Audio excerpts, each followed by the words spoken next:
భాష విషయంలో తీన్మార్ న్యూస్ అది అంతే అది వార్తలు తీన్మార్ వార్తలు కూడా V6 లో వచ్చేటువంటి తీన్మార్ వార్తలు అది అంకం రవి సారు నేను ఆ రోజు దామోదర్ అన్న అంటే నా ఆలోచనకి అంకం రవి సార్ ఆలోచనకి సింక్ అయిపోయింది. అంకం రవి సార్ నా మీద పెట్టుకున్నటువంటి నమ్మకాన్ని నేను తీన్మార్ వార్తల రూపంలో తీసుకొచ్చిన ఆ సార్ సలహాలతోటి ఆ సార్ సూచనలతోటి నిజంగా ఒక క్యారెక్టరైజేషన్ ఇట్లా ఉండాలి న్యూస్ అని ఒక ఆలోచనతోటి పూర్తిగా ఆయన పర్యవేక్షణలో తీన్మార్ వార్తలు అనేటి డిజైన్ కావడం జరిగింది.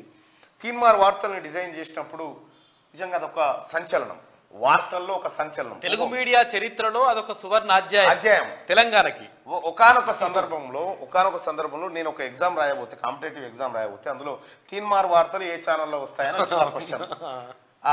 అది అంటే అందులో నేను పనిచేస్తున్న వాడిగా నేను చాలా గర్వంగా ఫీల్ అయినా. ఆన్సర్ తెలిసినందుకు కాదు, ఈ క్వశ్చన్ అడిగినందుకు ఫీల్ అయినా. మన క్వశ్చన్ వచ్చినందుకు. అట్లా తీన్మార్ వార్తలకు గుర్తింపు వచ్చింది. ఆ భాష, ఆ లాంగ్వేజ్, ఆ నారేషన్, ఆ టేకింగ్ ఇదంతా కంప్లీట్గా ప్రజల భాషల్లోకి వచ్చింది.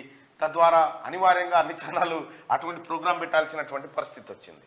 ఇంకా అక్కడి వరకు ఒక ట్రెండ్ అయితే ఆ తర్వాత న్యూస్ పేపర్లను దండాలకు గట్టి న్యూస్ పేపర్ల ద్వారా కూడా న్యూస్ను పుట్టించవచ్చు, న్యూస్ పేపర్ల ద్వారా కూడా సమాజాన్ని కూర్చుండబెట్టవచ్చు. ఇవాళ మీరు చూస్తే ఈ లైవ్ ప్రతి గ్రామంలో చౌరస్తాల కాడ పబ్లిక్ పెట్టుకొని, చాయ్ బండ్ల కాడ, ముసలోళ్ళు గుడిసెల కాడ పెట్టుకొని, రిలయన్స్ ఫోన్లలో పెట్టుకొని ఇప్పుడు లైవ్ చూస్తూ ఉంటారు. సో ఆ రకంగా న్యూస్ని అందించగలిగినాం, ప్రజలకు దగ్గర కాగలిగినాం.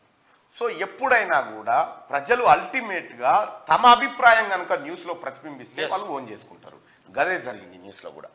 అందుకే ప్రజల భాష మన భాష కావాలి, వాడుక భాష వేడుక భాష కావాలని చెప్పేసి అన్నాడు కాలోచి.